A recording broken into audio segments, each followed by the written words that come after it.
I wasn't expecting a party. At this age, you stop counting candles and start counting who still remembers.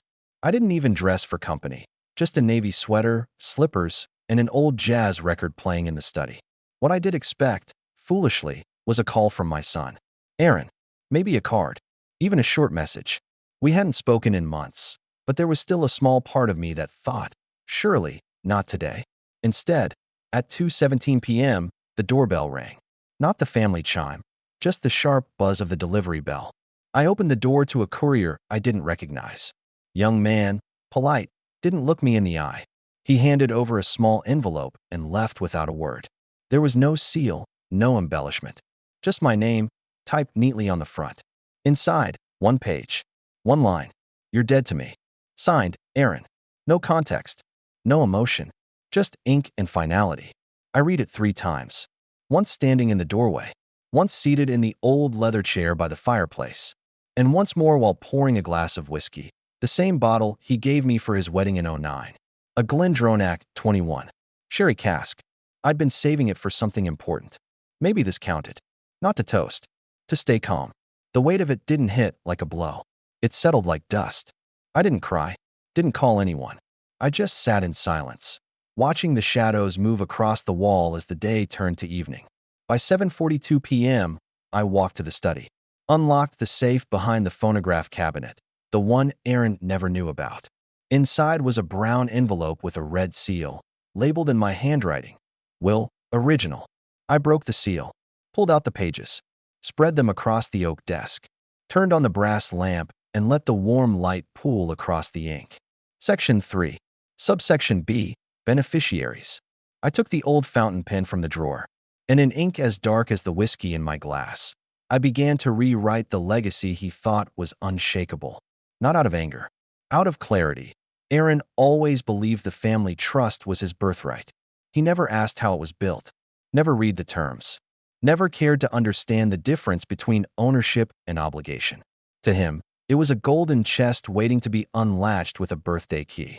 And in his mind, that key came with my death. But the trust was never a reward. It was a receipt. Back in 1994, I nearly lost everything. A failed expansion, a bad vendor, and one well-intentioned handshake with a banker who later ended up on a fraud indictment. I was 2 weeks from bankruptcy. I still remember the morning I called my father. We hadn't spoken much by then. Different eras, different temperaments. But when I said, I need help, he didn't hesitate. He asked for the amount. I told him, $1.2 million. There was silence on the line. No gasp, no lecture. Just a long exhale. Then he said, I'll wire it in 2 parts. But it's not a gift, and you're not the only one who'll owe me. I didn't ask what that meant. I signed the documents.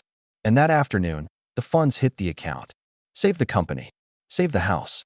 Saved Aaron's private school tuition. 2 years later, my father created the family trust. Cascade Equities. Elegant name. Purposefully vague. But I knew exactly what it was, a container for accountability.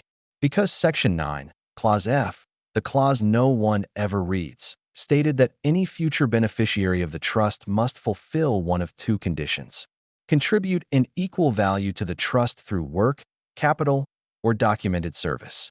If no contribution is made, the beneficiary assumes liability for the original debt it collateralizes, adjusted annually for inflation and management costs. In short, if you don't earn it, you inherit the burden.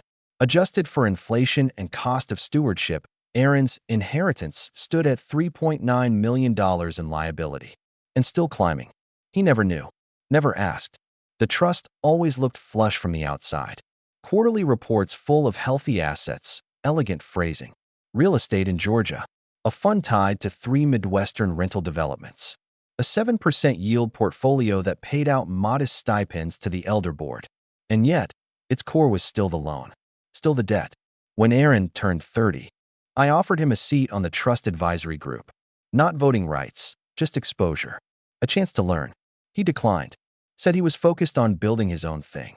I smiled, nodded, and filed away the decision under a mental label. Noted. Over the years, I watched him grow louder and looser with the idea of legacy. He used the trust name to court donors for his impact fund. Name-dropped it at networking galas like it was a title, not a file folder. When he spoke of Cascade, He always framed it as what I'm set to manage instead of what I need to earn. He never suspected. Not when I co-signed the lease on his second office. Not when I quietly covered the shortfall on his wife's failed startup. He thought that was family. He thought that was faith. But it was none of those things. It was interest. Compound obligation. And here's the part that still stings in its own quiet way. I would have told him. I would have walked him through Clause F. Would have explained how the trust wasn't punishment, but protection. That my father had seen what entitlement does to legacy. That this was a way to inoculate us from arrogance. I would have told him all of that. But Aaron never asked. Instead, he signed contracts without reading. Skimmed PDFs I spent weeks drafting. Approved board amendments on his phone, mid-golf game. Once, he replied, "Sure thing, Pops," to a clause that stripped him of advisory override. And every time I watched him click, "I agree." I remembered my father's voice on that call in '94. "You're not the only one who'll owe me." 3 days after I rewrote the will, the ripple began. The trust's administrative arm, Cascade Capital Advisors, quietly updated its beneficiary register. Aaron's name was removed from the provisional distribution schedule. That triggered a series of automatic updates. His line of credit, backed in part by future trust disbursements, was flagged for review. His foundation, which listed Cascade as a silent partner, was noted for potential misrepresentation. And the school board, the one where he'd pledged a 7-figure donation, received a routine update on the status of its donor ledger. I didn't lift a finger. I simply adjusted the paperwork. That same evening, I made one more change. A single file. A digital folder labeled Contingency, Aaron. Inside, bank statements, Venmo screenshots, wire transfers to vendors whose names didn't match his supposed business records, a ghost payroll tied to a co-working space in Miami, receipts for a leased car that didn't appear in any of his public filings. I wasn't preparing to expose him. Not yet. I was preparing to protect the trust. If Aaron tried to sue, tried to claw back what he believed was his, I needed a firewall. Something clean. Something cold. Something legal. Because the truth is, I didn't rewrite the will to punish him. I rewrote it to stop him. The will was updated and notarized by 9:13 a.m. on a Monday. Filed under the proper channels. No ceremony.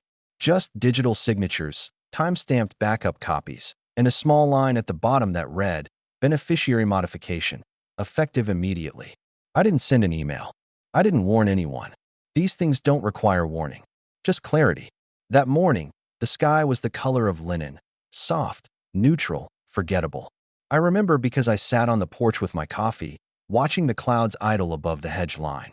Somewhere behind me, the trust was already whispering through the corridors of Aaron's life. By Tuesday, 2:41 p.m., the bank called him. Not me him. The trust had been partially collateral on a revolving credit facility he'd used for his latest venture, an AI-enabled real estate fund with more buzzwords than assets. The bank officer, a woman named Karen Lynn I'd met once over drinks at a trustee dinner, said only this: "We've reassessed the strength of the guarantees backing your accounts. As of this morning, your leverage ratio exceeds our internal tolerance. We'll need to pause any further disbursements until we complete a new underwriting review." Translation: the money's not moving. Not today. Maybe not again. Aaron tried to play calm. He always did. His voice drops a full octave when he's rattled. "I'm sure this is just a clerical hiccup," he told her. "I'll speak with the family office and clear it up." He didn't know that the family office was no longer taking his calls. That same day, for 02 p.m., the school board chair sent him an email. I saw it later, forwarded quietly to my legal counsel. "Aaron, given the updates we received regarding the structural changes in Cascade Equities, we've decided to hold off on integrating your name into the new donor wing materials until further confirmation from our legal team. We hope you understand the need for transparency at this stage. Elizabeth." He didn't respond to that email. Not directly. But that evening, he sent a furious voice memo to his assistant. "Find out who changed the documents. And if it's my father, get me a list of every lawyer he's ever used in the last 10 years. But he didn't have access. Not anymore. By Wednesday, 9:31 a.m., his wife's charity dropped the family name from their website header. I hadn't planned that. Didn't even know it was listed. But image follows money the way shadows follow light. And when the trust moved, the world noticed. The site used to say, "In partnership with the Hallberg Family Foundation." Now it's simply read, supported by a coalition of civic donors. No press release. No statement. Just silence, cold and surgical. I watched it all unfold from the quiet of my study. I didn't gloat. I didn't smirk. There was nothing satisfying about watching your son try to grab hold of something that was never truly his. But there was something necessary. And inevitability has its own form of mercy. That Wednesday evening, just after 6 p.m., my neighbor knocked. Retired surgeon. Golf every Thursday. He held a thin envelope in his hand, frowning. This was dropped at my door by mistake. Looks like something from Cascade. I took it, thanked him, closed the door. Inside, a notice of attempted access. Aaron had tried to log into the trustee portal from an unregistered IP. Attempt denied. Flagged for review. He was looking for answers in the wrong place. That trust didn't run through me anymore. Not directly. It ran through a system of clauses, fiduciaries, and conditions his ego never bothered to understand. He always saw the trust as a treasure map, but he never noticed the warning signs etched into its border. The fine print. The buried alarms. And now, every one of them was waking up. Let me say this clearly, because I know some of you are nodding. If you're listening without a subscription, now's the time to change that. These stories aren't just stories. They're architecture. And somewhere, someone's learning how to read the blueprint. By Thursday morning, the messages started to slow. The calls stopped altogether. It wasn't that Aaron gave up. It was that he finally understood he didn't know which door to knock on. Because here's the truth no one ever tells a golden child. Legacy doesn't protect you. It tests you. And the minute you start believing your last name is enough to outlive your behavior, you've already failed the exam. Aaron thought I was asleep, out of touch, fading, but I was wide awake. I watched him build a tower out of assumptions, brick by ego-stained brick, and I waited, patiently, surgically, for the moment he leaned on it just a little too hard. Then I stepped back and let gravity do the rest. IT was a Thursday evening in Manhattan. One of those charity galas that smells like floral centerpieces and forced gratitude. Chandeliers flickering above tables with gold-accented name cards. Laughter rehearsed. Smiles laminated. Aaron stood at the podium, the soft blue uplight brushing against his blazer sleeve, as he opened with the same line he always used. "We are the legacy." They clapped. Of course they did. They always clapped before they listened. He spoke for 7 minutes.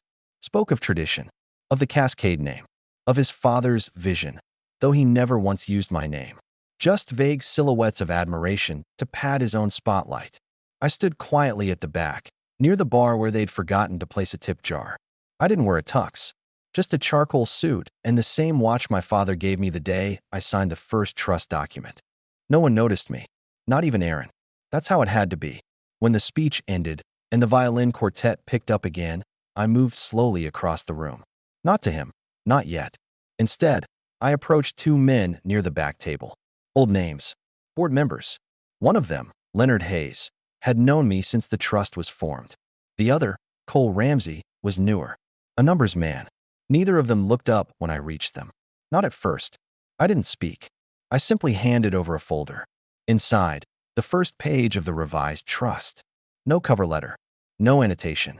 Just one sentence highlighted in gray. Section 9. Clause F remains binding regardless of biological lineage. Cole's eyes scanned the text once. Leonard didn't even blink. He knew what it meant. Effective, Leonard whispered. I nodded once. By morning, Aaron's name vanished from their campaign plans. His face disappeared from the digital brochure. A polite email went out to the press team. Due to evolving internal dynamics, we've updated our leadership affiliations. Nothing dramatic. No scandal. Just absence. Aaron found out mid-afternoon, when his assistant forwarded him a press preview with someone else's name listed under Legacy Advisory Chair. He stormed out of a lunch meeting, called the charity's director, and was met with 4 seconds of silence, then a measured phrase. We're simply reflecting the current structure of the trust. He didn't scream. Aaron doesn't scream when he's furious. He gets quiet. Still, it's something he learned from me. But unlike me, he never learned what to do with the silence. That night, he sent me an email. Subject, what are you doing? No body text. No signature. Just that question, sitting in digital limbo. I didn't reply. He sent a second one 20 minutes later. Subject, seriously, talk to me. Still nothing. I was in the study, again. The light soft. the whiskey untouched. The new version of the trust laid out before me, not to admire, but to verify. Aaron thought this was an attack. But this wasn't war. It was documentation. I wasn't stripping him of power. I was returning things to balance. Quietly. Legally. With witnesses who never needed to raise their voice. I left the gala that night without saying a word to my son. He didn't even see me. Too busy shaking hands and making calls to salvage the illusion. But something had changed in the room. He could feel it. Influence has a temperature. And his was beginning to cool. By Friday morning, his wife's charity sent him a carefully worded notice. Pending further review, we will be suspending the Hallberg name from promotional material until structural clarity is established. He called her from his office. She didn't answer. And just like that, the myth began to collapse, not in flames, but in erasures. Let me say this now, to those listening in silence. Hit subscribe. You're not just hearing a story. You're learning how a man unbuilds a lie with nothing but paper and patience. The fallout wasn't public. Not yet. I made sure of that. Because this was never about humiliation. I wasn't looking to ruin Aaron. I was looking to protect what still mattered. And what mattered was the trust. Not the money, the integrity of it. The blueprint. The clause my father inked in 1996 with a trembling hand and one final warning. To protect this family from itself. Aaron never read that line. Never paused to ask why the trust was designed to look full while holding a debt. Never wondered why I refused to let him co-sign anything tied to Cascade's structure. He assumed I was holding him back. In truth, I was holding the roof above his head. And now, he was feeling what happens when that roof begins to lift. That we met on neutral ground.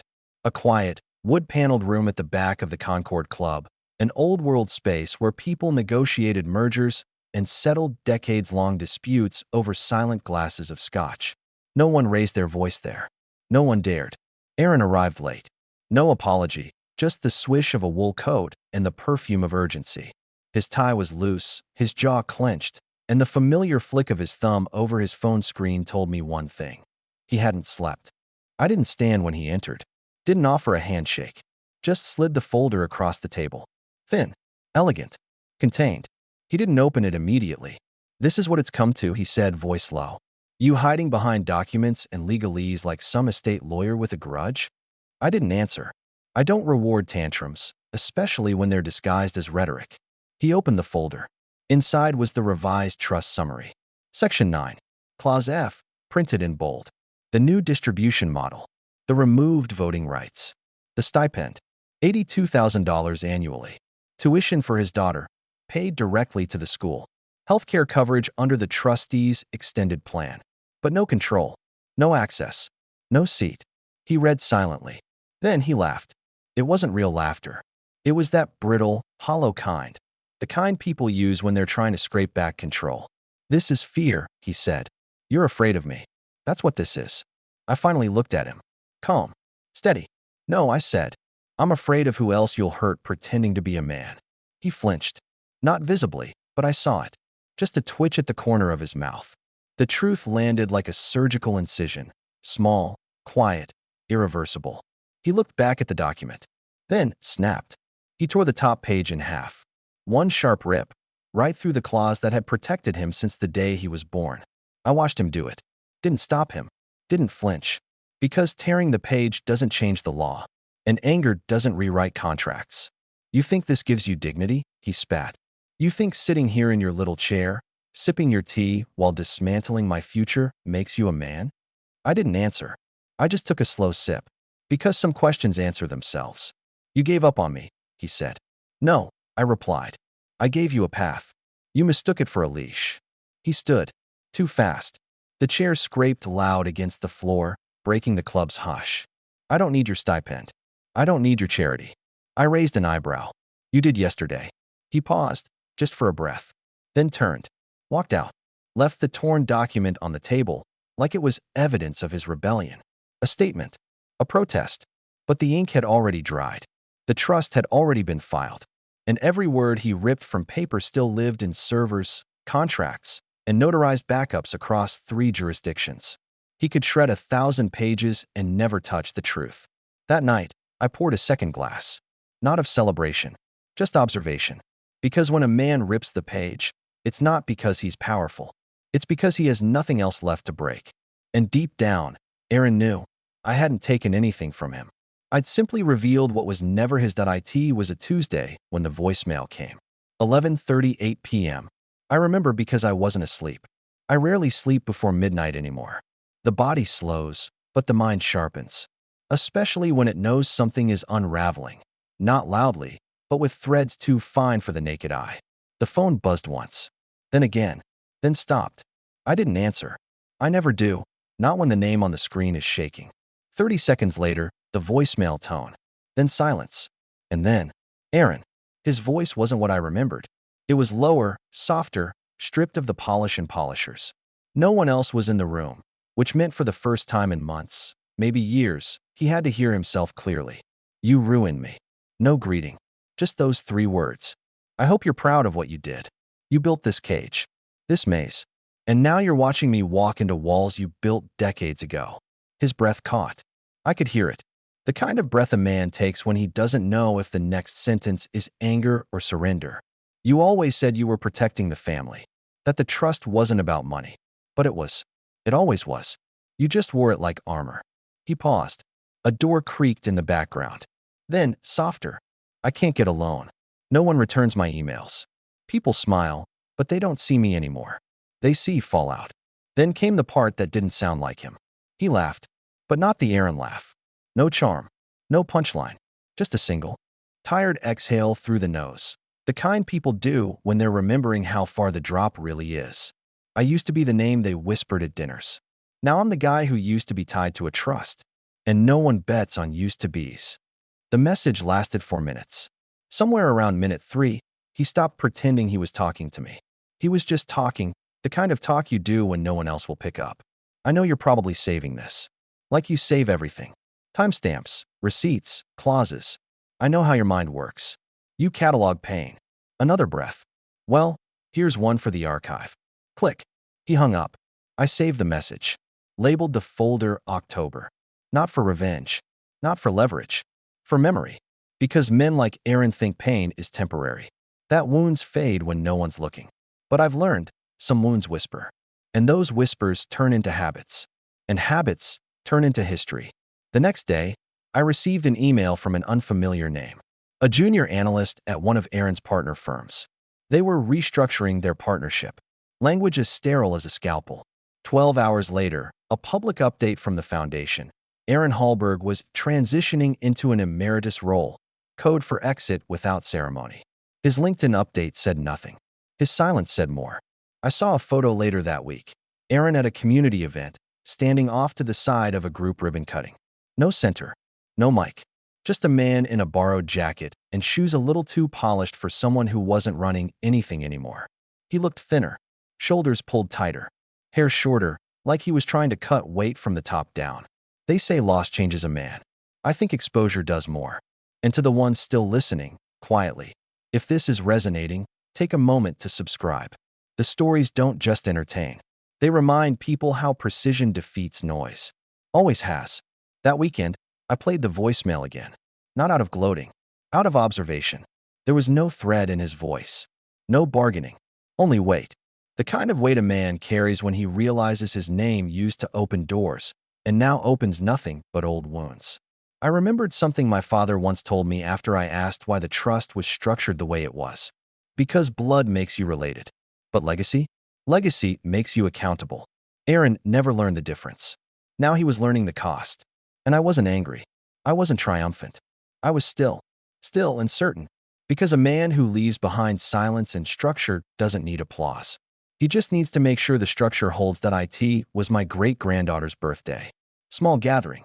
Backyard, filtered sunlight, folding chairs, one balloon arch someone ordered off Etsy. I wasn't expecting visitors. Especially not him. But there he stood, near the edge of the fence, Aaron. Alone. No invitation in hand. Just his posture, stiff, uncertain, thinner than I remembered. He didn't wave. He didn't approach. I walked to him instead. No anger. No bitterness. Just a man carrying one final envelope. When I handed it to him, I spoke only once. Page 14. Section 9. Clause F. He blinked, confused, then opened it. Real paper. Real ink. The original trust clause, copied from the 1996 version. My father's signature still there. And just below it, in handwriting that had faded with time. To protect this family from itself, he stared at the words for a long time, then flipped the page back. Then again. No rush this time. No entitlement. For the first time in his life, he read every line. He looked up once. Eyes red, but no tears. Just the hollow kind of realization that doesn't need explanation. I didn't speak again. I didn't have to. Because in that moment, he wasn't a fallen heir. He wasn't even a man asking for something back.